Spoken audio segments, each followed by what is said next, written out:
Okay, we've got day 2.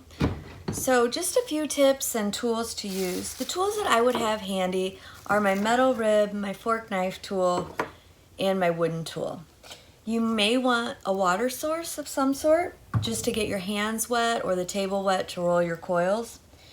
When you're rolling your coils, if you want to pre-roll and then assemble, kind of work it like an assembly line, use a plastic bag to cover them while you're rolling them out and not working. And of course, this would be covered too. So a few tips on some different ways to put your coils on. So remember that the first coil that you're putting on today is fresh to old. So you want to score your base and you want to score your coil. Your coils, if you're just going to roll a regular coil, should be at least a thumb thick, maybe even a little thicker. You're going to smooth them out, so you're going to stretch those coils out.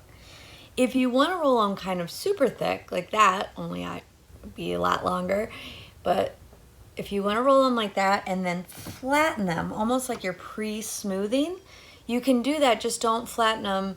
And you could do that by just pinching it down or even rolling it. Just don't roll it too thin that it won't be able to support another coil or have a landing pad for that other coil that's going to sit on top of it. As you go today, your template's going to take you out and probably back in if you spend the full half hour. So when you place your coils, be aware of putting them directly onto the previous coil and then rolling them either out if I need to build out, and I would roll all my coil that way, or rolling it in if it needs to go in. I like to build with at least 2 coils and then smooth, just so that I'm not just constantly pushing that clay down and making it a really weighted pot.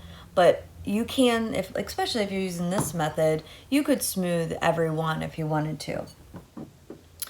Lastly, if you run into, I'm pushing it out now and I've got a little gap, just take some fresh clay and fill that gap in. We're smoothing everything out so those things won't be visible once you're done smoothing. The other suggestion I have is to kind of think about something creative you want to do at the top. You can follow this and then tomorrow maybe add some finale like we did with the coil pot. You guys did such a good job with that kind of creative element at the end of the last pots.